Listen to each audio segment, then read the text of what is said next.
नमस्कार। मुद्दे की बात में आप सभी का स्वागत है। मैं हूं आपके साथ गरिमा बाजपेयी। मुद्दे की बात में बात करेंगे दहेज की मांग टूट गई सांसों।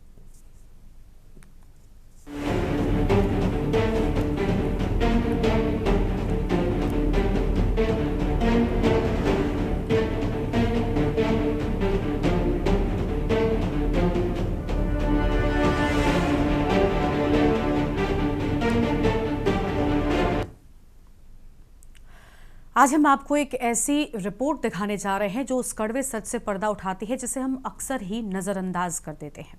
दहेज की मांग, घरेलू हिंसा और एक बेटी की मौत। बात करते हैं कानपुर के कल्याणपुर थाना क्षेत्र में एक महिला ने जहां फांसी लगाकर आत्महत्या कर ली। मायके वालों का आरोप है कि पति की प्रताड़ना ने उसे ये कदम उठाने पर मजबूर किया, लेकिन जब आरोपी पति की गिरफ्तारी नहीं हुई तो परिजनों ने शव को सड़क पर रखकर न्याय की गुहार लगाई और साथ ही साथ केशवपुरम की सड़कों पर ट्रैफिक नहीं रुका, इंसानियत की सांसें भी रुकी। और अब बताते हैं ग्रेटर नोएडा की, जहां पर निक्की नाम की महिला को उसके पति और ससुराल वालों ने पहले बड़ी बेरहमी से पीटा और फिर आग के हवाले कर दिया। वीडियो में निक्की आग में जलती हुई सीढ़ियों से नीचे उतरती दिखी है। उसकी चीखें, उसकी जलती त्वचा और उसका मासूम बेटा, सब कुछ कैमरे में कैद हो गया है।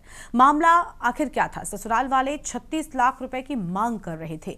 क्या एक बेटी की जान की कीमत सिर्फ इतनी है? पुलिस ने आरोपी पति विपिन को गिरफ्तार कर लिया है, लेकिन बाकी आरोपी अभी भी फरार हैं। निक्की की बहन कंचन कहती हैं कि मैं चाहती हूं कि उन्हें वैसे ही सजा मिले जैसे उन्होंने मेरी बहन को दी है।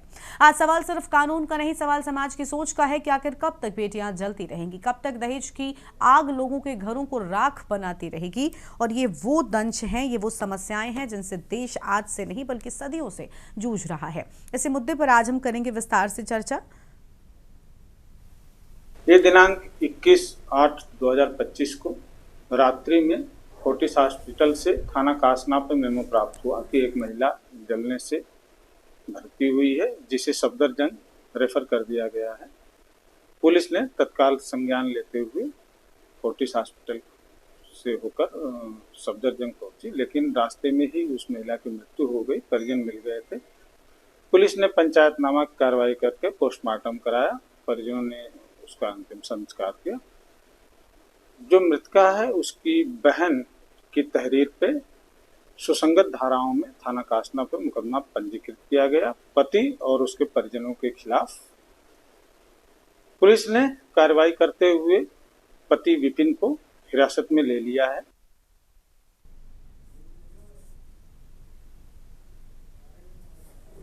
और इसी मुद्दे पर विस्तार से करेंगे चर्चा। खास मेहमानों का पैनल हमारे साथ में जुड़ चुका है। हमारे साथ में अपर्णा दुबे हैं, बीजेपी की नेता हैं, और पूजा मिश्रा समाजवादी पार्टी के नेता हैं। डॉक्टर श्वेता त्यागी सोशल एक्टिविस्ट हैं। सृष्टि श्रीवास्तव मनोचिकित्सक हैं। अशोक द्विवेदी नोएडा से हमारे संवाददाता जुड़ चुके हैं। सबसे पहले हमारे संवाददाता के साथ में जानते हैं पूरी घटना एक बार फिर से विस्तार से। अशोक, पूरी जानकारी क्या है आपके पास में, एक बार विस्तार से बताएं। अब तक क्या एक्शन इन लोगों के खिलाफ, इन दहेज लोभियों के खिलाफ हुआ है? बिल्कुल, मैं आपको बता दूं, मामला ग्रेटर नोएडा के कासना थाना क्षेत्र का है, सिरसा गांव का है। बताया जा रहा है कि दो बहनों की एक ही घर में शादी 2016 में हुई थी। उसके बाद से लेकर के जो निक्की है उसको परेशान किया जा रहा था। उनके पति के द्वारा बताया जा रहा है उनका पति शराब का सेवन भी करता था, जिसको लेकर के पति उसको आए दिन मारपीट करता रहता था। और उसके साथ मारपीट करने के बाद उसके परिवार वाले भी निक्की के साथ मारपीट करते थे। काफी टाइम से 36 लाख रुपए जो है वो मांगा जा रहा था कि आप अपने मायके से 36 लाख रुपए लेकर के आए और उसके बाद आप यहाँ रहेंगे, जिसको लेकर के जब निक्की ने इस चीज का विरोध किया तो उसके साथ मारपीट की गई। वहीं 21 तारीख की घटना है। 21 तारीख में उसके साथ मारपीट की गई, जिसमें उसकी बहन द्वारा जब उसका वीडियो बनाया जा रहा था तो उसकी बहन को भी डांटा धमकाया गया और उसको भी डराने की कोशिश की गई। तो उसकी बहन द्वारा पूरा वीडियो बनाया गया जिसमें मारपीट होते हुए भी दिखाई दे रहा है। उसके बाद निक्की को आग लगा दिया गया। आग लगाने के बाद में ये सूचना ससुराल पक्ष वालों ने पुलिस को नहीं दी। पुलिस ने जो है इसको तुरंत आनंद फानन में ग्रेटर नोएडा के कैलाश हॉस्पिटल में भर्ती करा दिया गया। वहीं जब कैलाश हॉस्पिटल से मेमो प्राप्त हुआ पुलिस को, तो मेमो के द्वारा पुलिस को सूचना मिली। वहीं से जब इसको हॉस्पिटल से जब इसकी हालत ज्यादा गंभीर दिखाई दी तो इसको दिल्ली में सफदरजंग के लिए रेफर कर दिया गया। लेकिन रास्ते में ही जाते हुए ही निक्की ने दम तोड़ दिया, जिसको लेकर के ये दहेज का मामला है। पूरा मामला दहेज को हुआ है। पुलिस ने 4 लोगों के खिलाफ FIR दर्ज किया, जिसमें जो निक्की के पति हैं नितिन, उनके खिलाफ FIR दर्ज होकर के उनको हिरासत में ले लिया गया। बाकी 4 टीमें गठित की गई है पुलिस द्वारा, और परिवार के लोगों की तलाश की जा रही है। बाकी फिलहाल के लिए सभी लोग फरार हैं घर से। गरिमा, ठीक है, लौटेंगे और मेहमान हमारे साथ में लगातार बने हुए, लेकिन उससे पहले हम चाहेंगे कि एक बार इन तस्वीरों को हम फिर से अपने मेहमानों को दिखाएं और साथ ही स्क्रीन पर भी हम दिखाएं कि किस तरीके से एक महिला के साथ में विभत्स तरीके से इस घटना को अंजाम दिया गया। जानकारी तो ये भी है कि खुद उस महिला की जो बच्चा है उसने भी बयान दिया है कि पहले पापा ने उसको पीटा और उसके बाद लाइटर से आग लगा दी। इस तरीके की बातें सामने आई हैं। वाकई ऐसे दौर में इस तरीके की घटनाओं की उम्मीद करना अभी थोड़ा सा ऐसा लगता है कि स्थितियां सुधर रही थी, चीज़ें सुधर रही थी, लेकिन वापस से इन तस्वीरों ने अपने आप में बहुत कुछ कह दिया है। और नोएडा के लोगों ने भी इस घटना को लेकर रोष जो है वो साफ तौर पर दिखाया है और उनका कहना है कि ऐसे लोगों पर सख्त से सख्त कार्रवाई होनी चाहिए और न्याय निक्की को ज़रूर मिलना चाहिए। जस्टिस फॉर निक्की की तख्तियां लेकर लोग बाहर निकले हैं और अब न्याय की मांग भी की जा रही है कि आखिर कब तक दहेज के दंश के चलते लोगों की जान जाती रहेंगी। ये महिला का बच्चा है और तस्वीर आपको हम एक बार फिर से वो दिखाएंगे जो तस्वीरें निक्की के घर से सामने आई हैं और महिला जलती हुई जीने से उतरती हुई उन तस्वीरों में साफ तौर पर दिखाई दी थी। अब इस महिला के पति पर सख्त से सख्त कार्रवाई होने की बात। आप देखिए यहाँ पर किस तरीके से उसकी पिटाई पहले की जा रही है महिला की, और ये महिला जलती हुई जीने से किस कदर भागती हुई नजर आती है वो आप इन तस्वीरों में साफ तौर पर देख सकते हैं। बेहद परेशान कर देने वाली ये तस्वीरें। एक बार बच्चे ने क्या कुछ कहा, एक बार वो भी आपको हम पहले सुनाता है। है जो उसके बिना एक पल भी नहीं रहता, उसने ये सारी चीजें आंखों से देखी थी। अभी साहब ने क्या देखा था बता ना बेटा। मम्मा के ऊपर पहले कुछ डाला, फिर मम्मा को चाहता मारा, फिर लाइटर से आग लगा दी थी।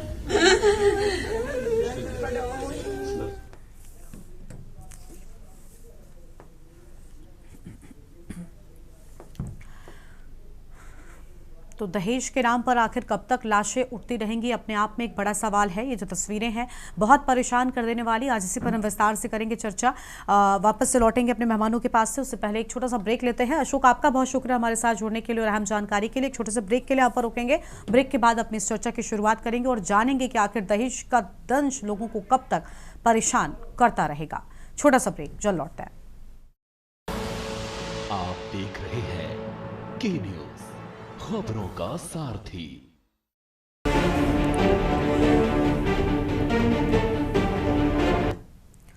ब्रेक के बाद मुद्दे की बात में आप सभी का स्वागत है। आज चर्चा कर रहे हैं नोएडा की उस घटना को लेकर जहां दहेज के चलते एक लड़की को जिंदा जला दिया गया। तस्वीरें बहुत परेशान कर देने वाली हैं।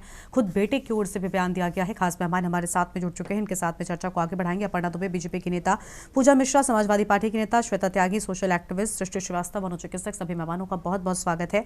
अपर्णा जी, सारे दावे फेल हो जाते हैं, सारी तरक्की की बड़ी बड़ी बातें धराशायी हो जाती हैं जब महिला सशक्तिकरण के लिए सरकारें कितने भी कदम उठा ले, लेकिन शायद लोगों की सोच, लोगों की मानसिकता कभी नहीं बदली जा सकती। और यही वजह है कि नोएडा में आपने देखा किस तरीके से एक महिला को जिंदा जला दिया गया। बेटे का बयान अभी अभी आपने सुना होगा। अब क्या कहना चाहेंगे? आवाज मिल रही है आपको हमारी? अपर्णा जी तक आवाज नहीं पहुंच पा रही है। पूजा मिश्रा जुड़ी हुई हैं क्या, समाजवादी पार्टी के नेता? पूजा जी, क्या कहना चाहेंगे आप? बहुत बड़े बड़े दावे हैं, बहुत बड़ी बड़ी बातें हैं, आखिर ऐसी घटनाओं का जिम्मेदार कौन है? और मुझे लगता है कि पहले तो बहुत सख्त सजा होनी चाहिए। जिस तरीके की तस्वीरें हैं, कोई भी महिला उन तस्वीरों को देखकर परेशान हो सकती है। ये जो आप लोग आपने जो वीडियो दिखाई, जो न्यूज़ दिखाई, इस पर डिस्कशन करने का समझ में नहीं आ रहा है कि इस पर डिस्कशन शुरुआत कहाँ से किया जाए और खत्म कहाँ से किया जाए। क्योंकि ये दौरी केसेस ऐसा तो है नहीं कि आज उत्पन्न हो गए हैं, आज भी जो है इतना प्रोमिनेंट है, ये ज्यादा दुखद है। बिल्कुल। और मैं अभी आंकड़े के थ्रू जा रही थी तो रियलाइज हुआ कि बहुत गंदा दौर चल रहा है अभी तक भी जहां हम कह रहे होते हैं कि महिलाएं पढ़ ली हैं, बढ़ ली हैं, आगे चली आई हैं, नौकरियां करती हैं और सशक्त भी है। ऐसा नहीं है कि उनको जो है सशक्त नहीं है, पर उसके बावजूद भी दौरी के लिए इस तरीके की तस्वीरें आना, और ये आप जानते हैं कुछ ही रिपोर्ट किए जाते हैं। आंकड़े कहते हैं कि 7,000 लगभग हर साल दौरी केसेस होते हैं जिनमें से जो है ये रजिस्टर्ड हैं, जो रियलिटी होगी इसके मेनी फोल्ड होगी, मिनिमम इसके 3 गुना होगी। और जो है वो 2024 का जो नेशनल वुमेन कमीशन के पास में कंप्लेंट्स गए हुए थे, वो लगभग 5000 डाउरी केसेस के कंप्लेंट्स गए थे, जो कि महज 17% था उस साल जो डाउरी हरासमेंट को लेकर के केस दर्ज किए गए थे। उसमें से जो है जो केस गए थे नेशनल कमीशन ऑफ वुमेन के पास में, वो जो है उसमें से 300 जो ऐसे केसेस थे जिनमें मृत्यु हो चुकी हुई थी। इसमें इल्जाम समाज पे लगाया जाए, सरकार पे लगाया जाए कि हमारे लॉ एंड ऑर्डर में जो सहूलियत है उस पे लगाया जाए, क्योंकि एक्ट तो बनते चले आ रहे हैं। 1961 को भी स्ट्रॉन्ग एक्ट बना, उसके बाद भी मॉडिफिकेशन होते रहे, एक्ट तो बने हुए हैं, पर वो एक्ट बनने के बाद में भी जो है इस तरीके, अभी आप देख रहे हैं, आपने दिखाया ना चैनल पे, हम डिबेट कर रहे हैं, रोंगटे खड़े हो जाते हैं बात जो बिल्कुल। और देखिए आप एक्ट की बात कर रही हैं, मुझे तो लगता है सजा के प्रावधान भी इतना सख्त होना चाहिए कि कोई उम्र कैद, कुछ सालों की सजा या कुछ जुर्माने से ऐसे लोगों को शायद नहीं छोड़ा जाना चाहिए। इनके लिए सीधे तौर पर फांसी की सजा होनी चाहिए। आप दिखा रही ना, हम लोग डिबेट कर रहे हैं ना, ये देखिएगा, इनको वकील भी मिल जाएगा। इतने साक्ष्य होने के बावजूद भी ये आराम से जो है खींचते रहेंगे, तारीख लगती रहेगी, ये रहेंगे। बिल्कुल, शायद सिस्टम की यही नाकामी कह लें या कमी कह लें कि ऐसे लोगों के हौसले बुलंद रहते हैं। ठीक है मैम, लौटेंगे आपके पास में। सृष्टि श्रीवास्तव जी मनोचिकित्सक हैं, हमारे साथ में जुड़ी हुई हैं। बहुत स्वागत मैम आपका। सृष्टि जी, जो तस्वीरें देखी हैं मुझे लगता है परेशान कर देने वाली हैं। ये हमारे आपके आसपास भी हो सकती हैं। मतलब कहते हैं ना कि अभी पूजा जी ने जो बात कही कि ये घटनाएं आज भी हो रही हैं, ये बड़ी बात है। ऐसा नहीं कि ये पहली घटना है। ये दुख, ये दर्द महिलाएं हमेशा से झेलती आई हैं, लेकिन अब ऐसी उम्मीद की जा रही थी कि जब चीज़ें बेहतर हो रही हैं, शायद महिलाओं की सुरक्षा के लिए, उनके शिक्षा के लिए, उनके सशक्त होने के लिए बहुत बड़े बड़े कदम उठाए जाते हैं, बहुत बड़ी बड़ी बातें होती हैं, NGOs बनाए गए हैं। और हमारे देश की तो राष्ट्रपति भी खुद एक महिला है। उसी देश में एक महिला 36 लाख रुपए की मांग की जाती है, और अगर वो पूरी नहीं हो पाती परिवारजनों की ओर से, तो उसे जिंदा जला दिया जाता है। क्या कहना चाहेंगे मैम, इसके पीछे जिम्मेदार कौन है आखिर? क्योंकि जिस तरीके से घटनाएं हो रही हैं, कानून होने के बावजूद क्या किया जाना चाहिए कि ऐसी घटनाओं से बचा जा सके? देखिए, सबसे पहले तो मैं कहूँगी कि ये घटना बहुत ही दुखद है। ऐसा एक पहली घटना नहीं है, ऐसी बहुत सी घटनाएं। सजा मिले ना मिले, कैसे मिले, वो अलग इशू है, क्या लॉ है ये भी इशू है। एक भी जान अगर जाती है तो वो कीमती होती है।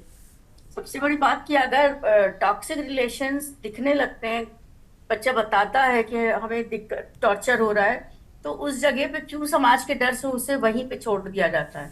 ऐसी रिलेशनशिप को इमीडिएट खत्म कर देना चाहिए। ये लड़की की सेफ्टी, मुझे लगता है, समाज के प्रेशर से कहीं ऊपर है। लोग समाज के प्रेशर की वजह से वहीं रहो, एडजस्ट करो, सब ठीक हो जाएगा, ये इतने स्वीपिंग स्टेटमेंट है, वो नहीं देने चाहिए। अगर वो दिल से दुखी है तो उसको वापस बुला लेना चाहिए। बहुत से रास्ते हैं जिंदगी को आगे बढ़ाने के। और मेरी रिश्तेदारी में अभी एक शादी इस तरीके से लड़की अलग हुई है, वो जॉब में थी और इसी तरीके की टॉक्सिक रिलेशनशिप थी, उसके घर वालों ने घर बुला लिया। She is doing a job और अच्छी एक हेल्दी लाइफ जी रही। तो हमें सबसे पहले लगता है कि अगर इस तरीके, पहली बात तो को पता करके शादी करनी चाहिए। वो तो उसकी बड़ी बहन उसी घर में थी, उसको अगर पता था कि वो शराब पीता है तो उसको अपनी बहन की शादी वहां नहीं करनी चाहिए, पहली बात। दूसरी बात, अगर शादी हो गई है और नहीं निभ रही तो उसे वापस बुला लेना चाहिए। इसमें समाज का डर नहीं होना चाहिए। जीवन यापन करने के लिए बहुत सारे तरीके हैं और हम अपनी जिंदगी को सबसे पहले सेव करें और उसके बाद समाज के प्रेशर को महसूस करें। तो अगर मेरी बहनें जहां भी अगर इस तरीके की पेनफुल रिलेशनशिप जी रही हैं तो उन्हें इमीडिएटली एकदम एग्रेसिव फैसला लेना चाहिए और वो रिलेशनशिप समाप्त कर देनी चाहिए। कानूनी तौर पे बाद में होता रहेगा, लेकिन फर्स्टली सेव द लाइफ। देखिए, बस यहीं पर जो बातें आपने कही बिल्कुल ठीक बातें हैं कि देखिए, जीवन को बढ़ाने के लिए कई अलग रास्ते हैं जिन पर जाकर आप चल सकते हैं। और मेहमान हमारे साथ में हैं, उनके साथ में चर्चा को हम आगे बढ़ाएंगे। एक छोटे से ब्रेक के लिए यहाँ पर रुकते हैं, कहीं बच जाएगा, फौरन लौटेंगे। आप देख रहे हैं के न्यूज़, खबरों का सारथी। ब्रेक के बाद आप सभी का स्वागत है। चर्चा कर रहे हैं उस विभत्स घटना को लेकर जो नोएडा से सामने आई है, जहां पर एक लड़की को दहेज की मांग के चलते जिंदा जला दिया गया। तस्वीर आपको हमने दिखाई, बहुत परेशान कर देने वाली। खास मेहमान हमारे साथ में लगातार बने हुए, उनके साथ में वापस से अपनी चर्चा का रुख कर लेंगे। डॉक्टर श्वेता त्यागी जी हैं, सोशल एक्टिविस्ट, हमारे साथ में लगातार जुड़ी हुई हैं। बहुत स्वागत मैम आपका। श्वेता जी, क्या कहना चाहेंगी? अभी मनोचिकित्सक सृष्टि जी थी, उन्होंने कहा कि देखिए ऐसे टॉक्सिक रिलेशनशिप से तुरंत ही खुद को अलग कर लेना चाहिए। बड़ा मुश्किल है। भारतीय समाज में हमेशा हमें ये सिखाया जाता है कि एडजस्ट किया जाए, किसी तरीके से रिश्ते को बचाने का प्रयास किया जाए, लेकिन बड़ी पतली लाइन होती है उस चीज़ को समझने में कि वाकई रिश्ते में कुछ बचाने लायक बचा भी है या फिर नहीं बचा है। आप अब कानूनी कार्रवाई के लिए कितनी भी लड़ाई लड़ लीजिए, लेकिन जिस लड़की की जान चली गई वो कभी भी वापस नहीं आ सकती। क्या वाकई माँ बाप को भी शुरुआत से ये चीज़ें स्वीकार करनी चाहिए कि अगर ठीक तरीके से कोई नहीं रह पा रहा है तो अन्य रास्ते भी हैं जीवन को आगे चलाने के? बिल्कुल मैडम, मैं इसी पॉइंट पे आना चाह रही थी अभी उससे कि जहाँ पर पति पत्नी के रिलेशन टॉक्सिक होते हैं और उनको अलग हो जाना चाहिए, लेकिन समाज के नजरों में ये चीजें आसान है, लेकिन ये इतनी आसान नहीं है, क्योंकि महिला को हमेशा परिवार की और समाज की बंदिशों में बंद कर रहने का सिखाया जाता है कि वो नहीं उनके ऊपर बच्चों का बर्डन है, बच्चों की जिम्मेदारी है, परिवार के संस्कार हैं, परिवार का नाम बदनाम होगा अगर आप अलग हो जाओगे। तो उसके बाद भी अगर महिला एक कठिन स्टेप लेती है कि नहीं भाई मुझे परेशान किया जा रहा है, मैं मेंटली डिस्टर्ब हूँ, तो ये प्रोसीजर इतना आसान नहीं होता। हमारी कानूनी प्रणाली जो है वो इतनी ईजी नहीं है। मैंने बहुत सारे ऐसे केस देखे हैं और हम देखते भी हैं कि महिलाएं पुरुषों के साथ कंधे से कंधा मिलाकर परिवारों को चला रही हैं, बच्चों की जिम्मेदारियां निभा रही हैं, परिवारों को संभाल रही हैं, आर्थिक रूप से परिवार को सपोर्ट कर रही हैं, परंतु उनके साथ डेली एक ऐसी स्टोरी होती है, एक ऐसी घरेलू हिंसा होती है। पति शराब पी के आता है, उनको मारता है, पीटता है, वो हमारे पास आते हैं, हम उनको बोलते हैं आप पुलिस की हेल्प लीजिए, आप कानून की हेल्प लीजिए, लेकिन वहां पे जाने से पहले उनको या तो डराया जाता है समाज की नजरों से, समाज के उससे, और वहां पे अगर वो पहुंच भी जाती हैं तो वो भी इतना इजी नहीं होता कि महिला के फेवर में जो एकदम से जो है कुछ चीजें हो और वो उस रिलेशन को लेके अलग हो जाए। वहां पर बहुत लंबा प्रोसीजर होता है कि आपको कोर्ट जाना है, आपको पुलिस में जाना है, आपको ये करना है, वो करना है। तो ये एक आम महिला के लिए इतनी आसान बात नहीं है। और सबसे बड़ी बात क्या आती है परिवार को लेके, कि परिवार की तरफ से महिला को हमेशा फोर्स किया जाता है, चाहे वो ससुराल पक्ष हो, चाहे वो आपका उसका मायका पक्ष हो, कि नहीं अगर काम को करोगे तो तुम्हें सपोर्ट कौन करेगा, बच्चों की जिम्मेदारी कौन उठाएगा, बच्चों की जिंदगी खराब हो जाएगी। तो ये सब चीजें महिलाओं को क्यों सोचनी है, इसमें पुरुष उस चीज का क्यों नहीं जिम्मेदारी उठाते हैं। तो ये हमारे समाज का बहुत बड़ा दुर्भाग्य है कि हम इतना कुछ करके भी महिलाएं जहां पर आपका इतना आगे कंधे से कंधा मिला के काम कर रही है, बल्कि पुरुषों से ज्यादा कर रही है, तभी भी उनको एक उनका जो हक मिलना चाहिए या जो एक होना चाहिए कि भाई उनकी जो लाइफ है वो एक पुरुषों के बराबर हो, नहीं है इस समाज में। ठीक है मैम, प्रणाली बिल्कुल इस सच को स्वीकार करना होगा। शायद हम सबको भी अपनी मानसिकता में बदलाव लाना ही होगा, तभी चीज़ों को सुधार सकेंगे, वरना ऐसी तस्वीरों के लिए हम सबको तैयार रहना चाहिए, क्योंकि हम जितने भी बेहतर समाज की ओर आगे बढ़ लें, लेकिन कुछ ऐसे दंश हैं जो आज भी साथ चल रहे हैं। वापस लौटेंगे आपके पास में। बीजेपी के नेता अपर्णा दुबे जी हमारे साथ में जुड़ चुकी हैं। बहुत स्वागत मैम आपका। तस्वीरें आपने भी देख ली होंगी, क्या कहना चाहेंगी? सबसे पहले तो बहुत सारे दहेज को लेकर आंदोलन है, जागरूकता है, कानून है, लेकिन तस्वीर जस की तस है। ये तस्वीर आपने देखी, कैसा महसूस किया आपने? आपको लगता है कि ये वाकई कानून का या प्रशासन का फेलियर है? क्योंकि शायद हम उतनी सख्त या तो कानून नहीं बना पाए कि लोगों को डर ही नहीं रहा। सर्वप्रथम तो मैं बहुत ही संवेदना और दुख व्यक्त करती हूँ ऐसी घटना को लेके, और जिसको देख के मन इतना विचलित हो गया है कि समझ नहीं आ रहा है कि ऐसी चीजों के लिए अभी तक हम 21वीं सदी में रह रहे हैं। सरकार ने इतने नियम बनाए हैं, महिलाओं को इतने अधिकार दिए, उसके बावजूद वो इतना बर्दाश्त करती रहती है इतने लंबे समय तक। जैसा कि अभी हमारी मनोचिकित्सक जी ने कहा कि अगर आप रिलेशनशिप में टॉक्सिक फील कर रही है तो आपको निकल आना चाहिए। महिलाएं अपने अधिकारों को अभी तक नहीं जान पाई, ये बहुत दुखद है। सरकार ने 1090 एक आपको ऑनलाइन हेल्पलाइन नंबर दे रखे हैं, इतनी सारी सुविधाएं हैं, उसके बावजूद आप क्यों नहीं कदम उठा रही हैं, क्यों नहीं आगे बढ़ के शिकायत कर रही हैं, पुलिस थाने क्यों नहीं जा रही हैं, क्या समस्याएं हैं ये समझ में नहीं आ रही। ये बहुत ही दुखद है और मतलब मेरा मन बहुत विचलित है। और इनको सजा मिलनी चाहिए, कड़ी से कड़ी सजा मिलनी चाहिए, आजीवन कारावास या मृत्युदंड जो भी होता है प्रशासन को कानून के तहत इनको देना चाहिए, नहीं तो वकील भी नहीं मिलना चाहिए। मैं तो ये बिल्कुल, साफ तौर पर ऐसे लोगों पर सख्त से सख्त कार्रवाई जरूर होनी चाहिए और कोई उम्र कैद या बिल्कुल, कुछ सालों की और सजा हमने या कुछ जुर्माने से शायद 21वीं तस्वीर सदी नहीं में जी रहे। बदलेगी। ऐसे लोगों को भी, जैसा कि खुद पीड़िता की बहन की ओर से भी मांग की गई है कि जैसी स्थिति उसकी अपनी बहन की हुई, शायद वैसी ही कोई सजा ऐसे लोगों को दी जानी चाहिए, तब शायद वाकई लोगों को डर होगा और दहेज से जूझ रहे देश में लोगों को भी राहत जरूर मिलेगी। शुक्रिया आप सभी मेहमानों का हमारे साथ जुड़ने के लिए और अहम बातचीत के लिए। तो देखिए, सिस्टम की नाकामी से एक बेटी की मौत हो गई, क्योंकि वाकई अगर दहेज को लेकर बढ़िया कानून होते, सख्त कानून होते जिससे लोगों में डर होता, तो शायद इतनी विभत्स तस्वीरें आज हम आपको नहीं दिखा पा रहे होते। बहुत परेशान कर देने वाली घटना है। बहुत शुक्रिया आप सभी मेहमानों का हमारे साथ जुड़ने के लिए। इस कार्यक्रम में इतना ही। तमाम बड़ी खबरों के लिए आप देखते रहिए के न्यूज़ इंडिया।